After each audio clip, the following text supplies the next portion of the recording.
আসর কতদিন ধরে বসছে? ওই 1 মাস পুরো কন্টিনিউ 1 মাস। জানে? হ্যাঁ হ্যাঁ হ্যাঁ, পুলিশ জানে? জানানো হয়েছে। পুলিশ কোনো ব্যবস্থা নেই? না না না, কেউ কোনো ব্যবস্থা নিয়েনি। অসামাজিক কার্যকলাপ চলে? হ্যাঁ হ্যাঁ, ওরা ওই মদ খেয়ে আসে, রাত্রেবেলা উল্টো পাল্টা করে, হ্যাঁ গালাগালি, হ্যাঁ নাম ধরে কেউ গেলে তাকে মানে বিরক্ত করা। আমরা কেউ ছিলাম না, সিরাজ আর আলমগীর ছিল। ওরা দুজন আটকা দিতে গেলে যে এখানে এখানে বসে মদ ফদ খাওয়া যাবে না, তাহলে তোরা যদি উল্টো পাল্টা করিস তাহলে আমরা হ্যাঁ এমএলএ সাহেবকে জানিয়ে তোদের নামে কেস করে দেবো বললে ওদের দুজনকে ধরে মারধর করে, সিরাজকে মেরে মাথা ফাটিয়ে দেয়, আলমগীরে মেরে নাক মুখ সব ফাটিয়ে দেয়। সঙ্গে সঙ্গে ফের প্রশাসন এলো, এসে বললো ব্যাপারটা আমরা দেখছি, ওদের নামে জিডি সব কিছু করা হলো। বললো কেস করুন, কালকে সকালবেলা আমরা মিটিয়ে দেবো। পুলিশ পুলিশ উপস্থিত আছে পোলের উপরে, রাত 2টো পর্যন্ত ছিল। ওরা কিন্তু পুলিশের সামনে বলে গিয়েছে যে আমরা কাল সকাল পর্যন্ত আমরা মার্ডার করে দেখিয়ে দেবো। আমার দাদার দোকানে হঠাৎ ওরা মানে 50-60 জন নাকি মেশিন পার্ট এনে, হ্যাঁ রোয়াট এনেছিল, হ্যাঁ অস্ত্র নিয়ে এসেছিলো, এসে আমার কাকাকে আর আমার মেজদাকে দেখতে পেয়ে মেজদাকে মেরে পুরো মানে একদম মানে মরে যাওয়ার মতো হয়ে গেছে। আর চাচাটা যা মানে এই ছিল আমার ভাবি, হ্যাঁ আমার বৌদি মানে তুলতে গিয়েছে, গেলে আমার বৌদির মাথায় আঘাত করেছে। ওই মদ খাওয়া কেন্দ্র করে প্রতিবাদ করাই এই সমস্যা। থানায় আমরা গেলাম, থানাতে আমাদের দায়িত্ব নিল যে তোমরা কোনো প্রচারণা পা দেবে না, ওরা গণ্ডগোল করলে করুক, আমরা প্রশাসন ওটাকে টেকাল দেবো। আমরা সেই ভরসায় ছিলাম। আমার ছেলে 4জন মেম্বার এবং প্রধান সাহেব এলো সকালে, এলে ও ডাক করলো, ও ডাকলে ওখানে গেছে ওই মোড়ের উপরে।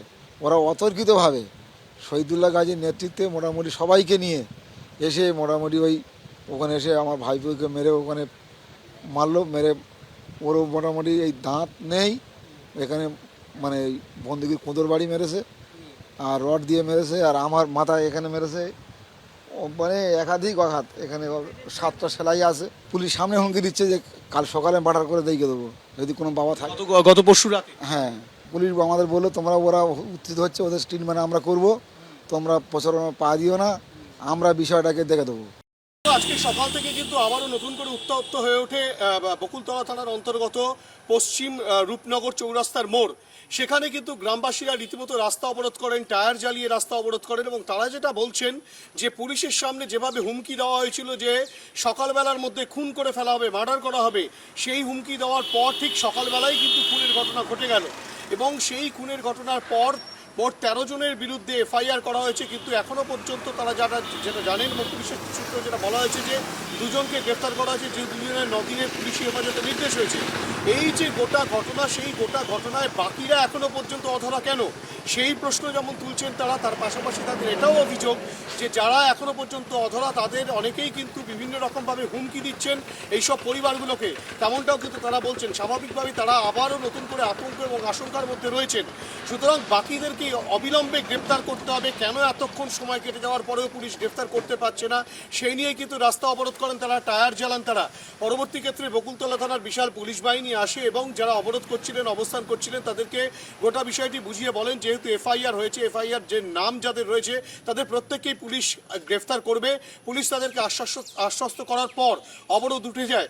কিন্তু বারংবার যে প্রশ্নটা, যে বিষয়টা তুলে ধরছেন নিহতের পরিবারের সদস্যরা এবং গ্রামবাসীরা, যে পুলিশের সামনেই কিন্তু রীতিমতো খুনের হুমকি দেওয়া হয়েছিল, কিন্তু পুলিশ কোনো পদক্ষেপ গ্রহণ করেনি, তেমনটাই তাদের বক্তব্য ছিল। যদিও এই বিষয়ে বারুইপুর পুলিশ জেলার পুলিশ সুপার পলাশ চন্দ্র ঢালি গতকালই স্পষ্ট করে জানিয়েছেন যে কথা পরিবারের সদস্যরা স্পষ্টত অভিযোগ করছেন, সেই অভিযোগ কিন্তু কোথাও লিপিবদ্ধভাবে তারা জানাননি। এমনকি গত সোমবার দিনকে যখন এই মারধরের ঘটনা ঘটলো এবং পরবর্তী ক্ষেত্রে মৃত্যুর ঘটনা ঘটলো, সেই সময়ও কিন্তু লিখিতভাবে কোনো রকমভাবে কোনো অভিযোগ হয়নি। পরবর্তী ক্ষেত্রে এই যুবকের মৃত্যুর পর মৃত্যুর ঘটনার তদন্ত প্রক্রিয়া, অর্থাৎ খুনের ঘটনার তদন্ত প্রক্রিয়া শুরু হয়েছে। বাকিদের খোঁজেও তল্লাশি চলছে, তেমনটাই পুলিশ সূত্রে খবর।